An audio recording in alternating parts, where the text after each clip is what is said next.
अस्सलाम वालेकुम नाज़रीन, मैं सैयदा ज़ाहिरा आबिदी आपकी मेज़बान आज आपकी खिदमत में अपनी ज़ाती ज़िंदगी वो ज़ाती ज़िंदगी जो यहाँ कनाडा आने के बाद पेश आई उसके मुताबिक बताना चाहूँगी। बिस्मिल्लाहिर्रहमानिर्रहीम। रब्बि इश्रह ली सदरी व यस्सिर ली अमरी वहलुल उक़दतम मिन लिसानी यफ़क़हू क़ौली। अल्लाहुम्मा सल्लि अला मुहम्मदिन व अला आलि मुहम्मदिन कमा सल्लैता अला इब्राहीम व अला आलि इब्राहीम इन्नका हमीदुम मजीद। अल्लाहुम्मा बारिक अला मुहम्मदिन व अला आलि मुहम्मदिन कमा बारकता अला इब्राहीम व अला आलि इब्राहीम इन्नका हमीदुम मजीद। सबसे पहले तो ये बता दूं कि मेरे साहबजादे आ गए थे 1994 में आए थे और माशाल्लाह सेट हो गए थे यहाँ। फिर उसके बाद जब उनकी तालीम ख़त्म पर थी तो उन्होंने कैनेडियन नेशनलिटी के लिए एप्लीकेशन दे दी थी, जो माशाल्लाह वो हो गई थी, अप्रूव हो गई थी। और तालीम ख़त्म होने के 1 साल के बाद जब उनकी तालीम पूरी हुई तो कैनेडियन नेशनल हो चुके थे। और फिर वो माशाल्लाह शादी करने आए थे और शादी करके फिर आ गए थे यहाँ पर कनाडा। माशाल्लाह वो अपनी फैमिली के साथ सेट थे। और फिर यूँ हुआ कि 2007 में 16 जनवरी 2007 में अचानक मेरे शरीक हयात जो पूरे ख़ानदान में अनु भाई के नाम से मशहूर थे, या अनु भाई थे या अनु मामू थे, उनका इंतकाल हो गया। और फिर ऐसे में साहबजादे ने मुझे बुला लिया, क्योंकि वहाँ पर सऊदी अरब में थे बड़े साहबजादे। सऊदी अरब में फैमिली स्टेट को यानी पेरेंट्स को नहीं बुलाते हैं, फैमिली को तो बुला लेते हैं, रख लेते हैं, लेकिन माँ बाप को नहीं बुलाते हैं, चाहे कुछ भी मजबूरी हो। और भी मिडिल ईस्ट के काफ़ी मुल्क हैं जहाँ पे माँ बाप अलाउ नहीं है, क्योंकि मैं वहाँ पे अलाउड नहीं थी। तो फिर दोनों बच्चों ने फ़ैसला किया, मेरे दोनों बेटों ने। मैंने कहा कि अब तुम्हारे बाबा तो हैं नहीं, तुम लोग जो फ़ैसला करोगे मैं उस पर राज़ी हूँ, क्योंकि अब तुम दोनों ही मेरे वारिस हो। मैं अपने घर में आराम से रह रही थी, कोई परेशानी नहीं थी। अनवर साहब के इंतकाल के बाद भी तमाम ट्यूशन सेंटर वैसे ही चल रहा था, बच्चे बच्चियाँ आ रही थी, लेकिन बच्चों ने पसंद नहीं किया कि मैं अकेले रहूँ। मुझे बच्चों के उस पर सर झुकाना पड़ा और मैं कनाडा आ गई। कनाडा नए नए आने वाले जानते हैं कि यहाँ पे इब्तिदाई ज़िंदगी कितनी मुश्किल हो सकती है और होती है।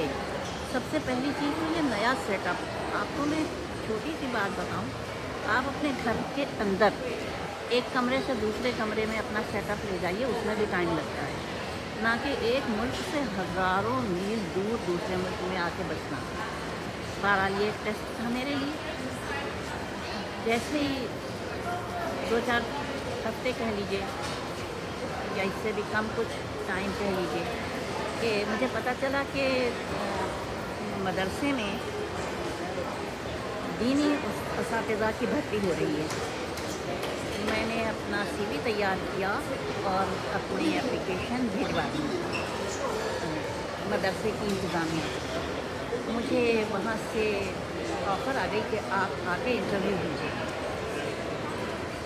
मैंने इंटरव्यू दिया। मैंने इंटरव्यू इस तरह से दिया कि बाहर तमाम मर्द हज़रात बैठे हुए थे, मर्द ख़वातीन, उनमें मेरे जेठ भी थे, मेरे हस्बैंड के बड़े कज़न, जो बिल्कुल मुझे अपनी सगी बहनों की तरह से मेरी इज़्ज़त करते थे और मेरा ख्याल करते थे बड़े भाई की हैसियत से। तो उनकी फैमिली भी वहाँ थी, उनके बच्चे बहू सब वहाँ थे, मेरे अपने साहबजादे थे, बहू थी। अब 1 बाय 1 इंटरव्यू होते रहे और अल्हम्दुलिल्लाह जब मैं इंटरव्यू दे के निकली और मेरे जेठ ने सबसे पहले पूछा मुझसे कि क्या हुआ, तो मैंने कहा कि मुझे जूनियर हाई टीचर रखा गया है। तो उसने उन्होंने कहा, विलिंग से कहा, अरे शाबाश, यानी उनकी तरफ से मेरे लिए ग्रीटिंग्स थी, क्योंकि जूनियर हाई के बाद सिर्फ प्रिंसिपल की वो रह जाती थी वैकेंसी। तो प्रिंसिपल की वैकेंसी उन्होंने अपने पास रखी थी, मुझे हदीस, फ़िक़्ह और कुरान टीचर की हैसियत से अपॉइंट किया गया था, अल्हम्दुलिल्लाह। और इस तरह से मेरी दीनी तालीम का बहैसियत उस्ताद यहाँ पे लाइफ स्टार्ट हुई मेरी।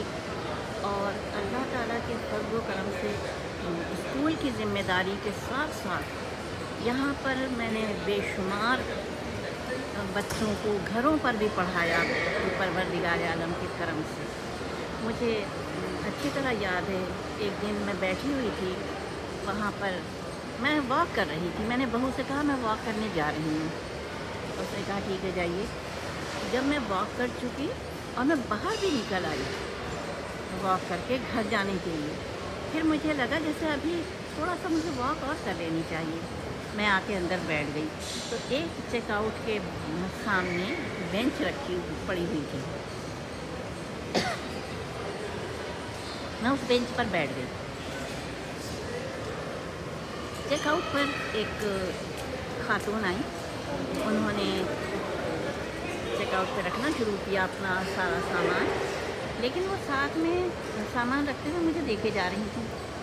उसके बाद देखते देखते वो कहने लगी, वहीं से उन्होंने मुझसे पूछा आप क्या करती हैं? मैंने कहा मैं टीचर हूँ। तो उन्होंने कहा कि अच्छा, मैं ये भूल गई कि मैं कुरान टीचर हूँ, मुझे कहना चाहिए था कि मैं कुरान टीचर हूँ, बस मैंने कहा टीचर हूँ। तो उन्होंने कहा कि आप कुरान भी पढ़ाती हैं? मैंने कहा क्यों, मैं कुरान भी पढ़ाती हूँ। उन्होंने कहा जाइएगा नहीं, मेरे हस्बैंड आने वाले हैं तो मैं आपसे बात करना चाहती हूँ। मैंने कहा अच्छा। और फिर उनके शौहर आ गए, उन्होंने सामान अपना रखा सारा ट्रॉली में और बाहर देकर आ गई। मैं भी उनके साथ आई। कहने लगी कि आप घर चलना पसंद करेंगी? मैंने कहा बिल्कुल। फिर हम घर में चले गए और पता चला कि वहाँ मुझे अल्लाह ताला ने 3 बच्चों को पढ़ाने की ज़िम्मेदारी दी कुरान पाक, और जिनमें 2 बच्चे पढ़े हुए थे उनको सिर्फ रिवाइज़ करवाना था, बेटी को कुरान शुरू से लेकर आखिर तक ख़त्म करवाना था। अल्हम्दुलिल्लाह, सदक़े जाऊँ अपने मालिक के बरकत से कि उसने ये एज़ाज़ अता किया कि मैंने उस बच्ची को कुरान पाक पढ़ाया। और अल्हम्दुलिल्लाह अल्हम्दुलिल्लाह।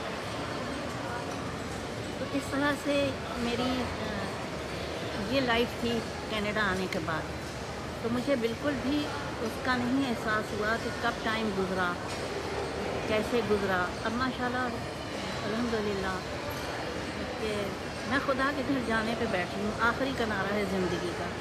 लेकिन अब सोचती हूँ तो मेरा दिल खुशी से भर जाता है कि अल्लाह रब्बुल आलमीन ने मुझे इस गैर सरज़मीन पर भी लातादाद बच्चों को कुरान पाक पढ़ाने का एज़ाज़ अता फरमाया।